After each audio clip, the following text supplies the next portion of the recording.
Well, hello. It's just 14 days until Christmas and 9 until Star Wars Episode 9, The Rise of Skywalker.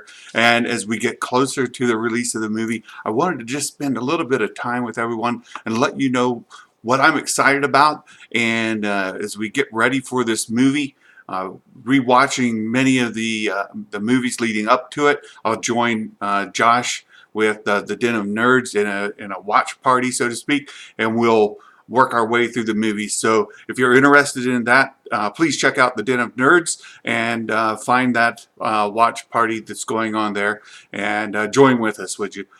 Today, I thought I would focus on one of the characters that I've really connected well with, and this is just for me, and it's the character of Rey.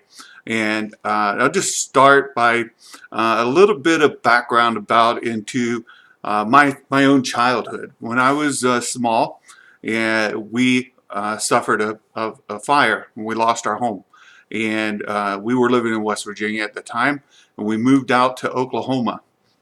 And when I was in Oklahoma, there's something that happened to me that has stuck with me the rest of my life. Something that affects who I am today. And there's some children. I was in third grade, so just a little guy, about 8 years old, thereabouts, and a bunch of kids there asked me to join them after school in their club, and we were going to go out to the woods to their secret clubhouse, and we were going to play. So they took me out there, but instead of taking me to a secret hideout, they beat me up. They three of them held me, and one of them beat me, and then they took turns until I was laying on the ground, bloodied. And for the first time, I really felt as an outcast, somebody who didn't belong.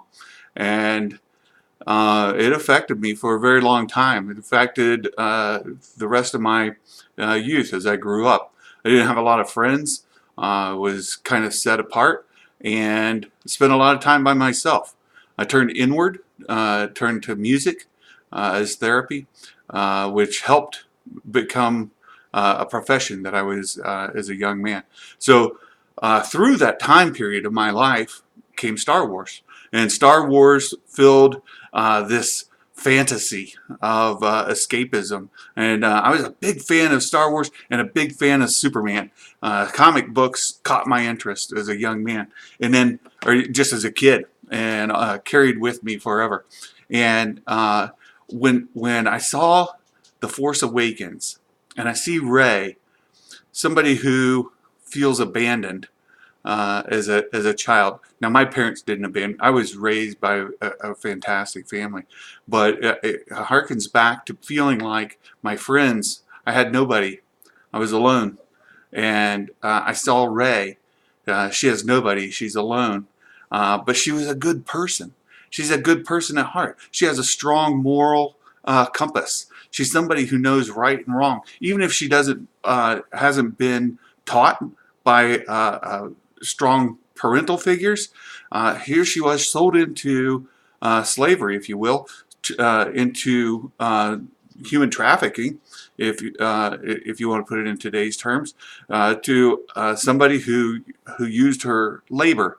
And we see her out in that destroyed AT-AT and living her life out there, just scavenging to get by.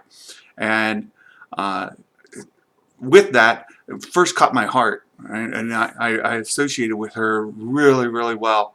And it felt like what I felt like. I felt like I was abandoned. I felt like I was alone, even though I had family around me and I had a good home life. I didn't have friends. I didn't have a social community that I belonged to. And the friends that I thought I had turned on me and treated me poorly. So I see her come out of there, and then she encounters Finn, and they have this encounter there.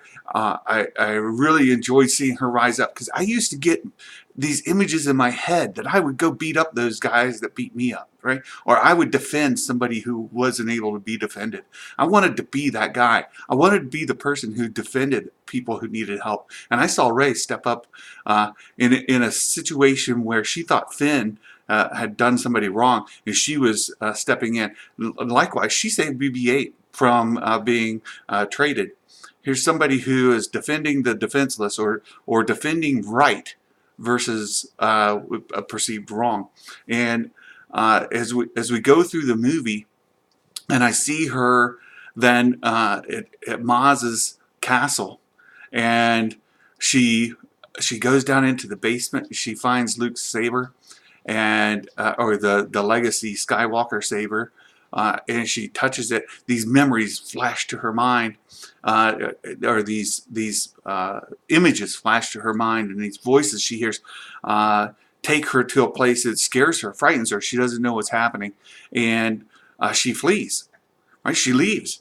And she goes running. The attack comes, and she's got the blaster that Han gave her, and she runs out, and she's pursued. She's pursued in the woods. Again, a moment for me as a child, being in the woods and beaten up. But when she was then frozen, she couldn't defend herself. She was attacked, and even though she had that blaster, she couldn't use it.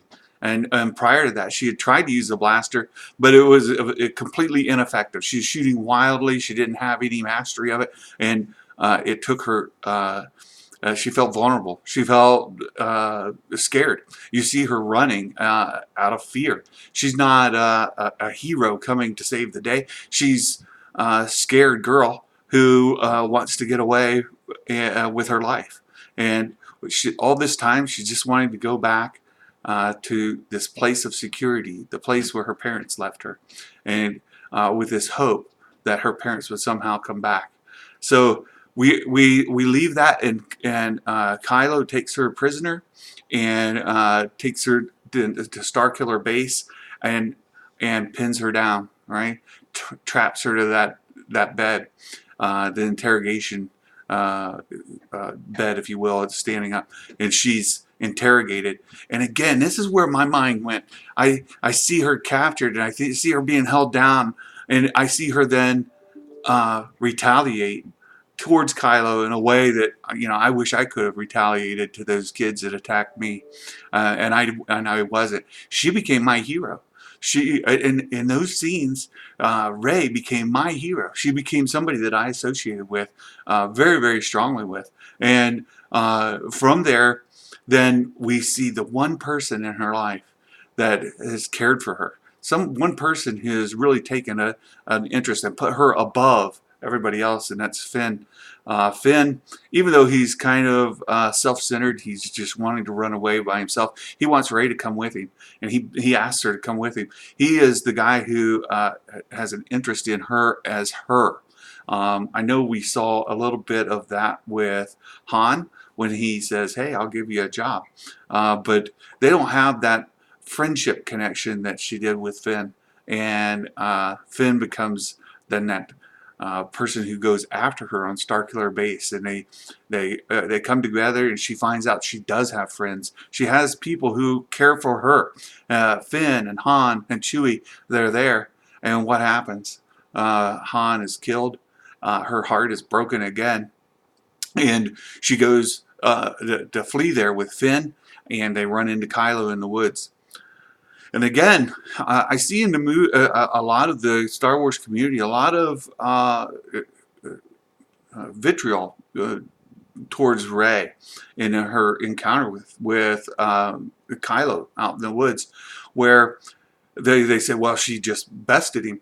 Well, when they first meet, Kylo pushes her with the Force up into the tree, a good 30 feet, and she falls to the ground unconscious, and Finn defends her. It cost her his life, apparently. Now, we know he doesn't die. He's injured, severely injured, but he falls to the ground. And Rey comes to. She gets the lightsaber, and she's trying to fight. Again, when we watch that first sequence, she's on her heels the whole time. She's being beaten back. She's being beaten back. She's fleeing, right? She's Kylo constantly backstepping and defending herself, and she makes these ineffective swipes towards Kylo that are completely meaningless, have no threat to him at all. She presents no danger to him, and he keeps pushing her back and pushing her back right to the cliff, and that's when she focuses herself, and Kylo tries to recruit her, and she says no, right? He wants her to come to him, and he wants to train her. He recognizes she needs this discipline. She needs this training. She doesn't have anybody to train her or teach her to mentor her, and he wants to do that. But she has this moral compass that says that's wrong, and she fights it back, and she goes and she battles him back. And it just raised a point here that when she starts beating Kylo, he's been injured. Not only injured, he's been shot by Chewie's bowcaster. And if you look up in Wikipedia, you'll see that the bowcaster shoots a quarrel, a metal quarrel that's energized with plasma. Best we can tell, that's not a through and through shot, and that plasma bolt enters him with the quarrel, the metal quarrel that's still in his gut, and we see him bleeding. We see him pound his belt, and he's bleeding, and he's been injured by Finn in the lightsaber battle there as well. And when Rey starts pushing him back, it's out of this intense emotional pull. And if you look back and you watch Rebels, go back to when they're first training the Mandalorian. They're training her. She gets angry, right? She's battling there, and all of a sudden she takes up that black the dark saber, and she beats back the Jedi Master who's been teaching her. And here we see Rey in a similar kind of way, right? She focuses herself, and then she battles back against Kylo, who is at this point no longer trying to beat her. He has decided he wants to train her. He wants to mentor her. He wants to be her teacher, mentor, tutor. And he doesn't want to kill her. He doesn't want to destroy her. And he then is on his heels. She is acting out of emotion, a great deal of emotion, which invokes a lot of discussion about is she using light side energy or dark side energy. But again, I go back to myself as a child in the woods being beat up by those boys and thinking, boy, I would have loved to have been able to defend myself and push them back and been the hero. And here's Rey being the hero, and she falls short of killing him. The earth separates, or the ground separates. They're not on Earth. They're on Starkiller Base. The ground separates, and then she flees, and off she goes. So we pick up in The Last Jedi, and we see this pursue further. And when she goes to seek the one mentor, the one person that can maybe help her understand who she is, what she's about, and Luke Skywalker turns her away, tells her everything she thinks is wrong. Everything she's been told is wrong, and she needs to just abandon it, go back, be a nobody. In essence, I want none of this. And when he does teach her, he's not teaching her how to be a Jedi. He's not teaching her how to use her skills. He's teaching her why she shouldn't. He's trying to teach her why the Force should not be used, and he's just trying to push back against this. He gets upset when she goes to the dark side cave. And another point about the dark side cave is when she goes there, remember, she's got this strong moral compass. She knows right from wrong, even when emotion takes control. She knows right from wrong. She's got this moral compass that leads her and guides her. And she's a hero. I just love her. She gets in there and she asks, she wants to know who her parents are. And I've talked on another video about what I believe that dark side cave teaches her. But then she leaves there. Once she goes through the rest of the ordeal on Crate, or on Octo, she then leaves with Chewie, and she decides to go talk to Kylo. She thinks that she could turn him. She thinks that she could show him that right is right, and she thinks she can convince him of that. And she gets there to Kylo, and he takes her captive, presents her to Snoke. Snoke instantly then just takes control of her. She's thrown around like a rag doll. She's uh, completely powerless against this villain. But Snoke just tosses her around. She can't do anything about it. And she's put on her knees in front of Kylo, and he has the decision to make. Do I save her or do I kill her? Do I take this opportunity to take out this guy who's been kind of putting him down, insulting him, and just an antagonist to him? Or do I take out this Jedi, right, to be this girl? Do I kill her and keep following and continue to go down this path? And he takes that moment to kill his. He kills Snoke, rescues Rey, and then they go to battle the Praetorian Guard. And even in there, he rescues her a few times. He takes out more of the Praetorian Guard than she does, and they work together. And he decides once again to offer that, hey, join me. And she rejects him again. They have this battle on over the legacy saber. It splits in two, and she revives and walks away with it, with the pieces. And then we see her on Crate the next time, and she's in the gunner's chair. She's shooting at the TIE fighters.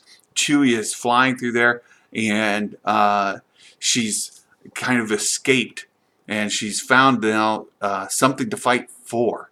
And I know there's a lot of criticism about what she's just been going through, and all of this emotional turmoil that she's gone through. And she shows up on Crate in the Millennium Falcon, and she's seems joyous, happy. Well, I can understand that, and that she's found a place to belong. She's found something to fight for. She decided that this is something she needs to do to save her friends. And then the boulder scene comes about, and it's not her energy. A lot of people think, well, oh, she's this super powerful Force user. Remember, the Force doesn't belong to the Jedi. It doesn't belong to the people who wield it. The Force itself is a power. It is the energy that binds. All she does is coerce it, right? She just directs it to move those boulders. The boulders are lifted by the Force, not by Rey. And they talk about her lifting, tons of boulders. She didn't lift any boulders. She just directed the Force towards those boulders to move them, to rescue her friends. You can think about some instances of parents or people in intense times of adrenaline. They're able to summon power that they wouldn't normally have. Rey here is at a moment of heightened adrenaline. And if we look back on Rey's journey, all of the major progressions in her Force use are times of heightened adrenaline, and it's tied to her emotions. And what we don't know at this point is she's not had any training about how to control those emotions, how to focus those emotions, how to use those emotions, or even how yet to kind of interact with the Force in an effective way. So we have that coming up in the Rise of Skywalker. Again, I am just so thrilled and excited to be seeing this movie. I'm completely on board, and there's a lot more I would love to say about Rey. And get into the whole Mary Sue argument, and I'll just say this: there is no question at all that she's an overpowered person, right? In many ways, all Force users are OP, right? They're all overpowered. They're not normal, and she is OP. Maybe she's more powerful than in some aspects than other people we've seen. But I think if we're honest, and if we look at things objectively, we'll find that there are other examples, like an 8-year-old who is able to use the Force to foresee and to fly and use his power. So I hope you'll join me in getting excited for the Rise of Skywalker, as it's just 9 days away. And I'll encourage you, we got Santa's mailbox back here. If there's an idea, a topic, anything you'd like to discuss, submit them to me. I'll pull them out of the mailbox and we'll talk about it another time. Until then, may the Force be with you, and Merry Christmas, everybody.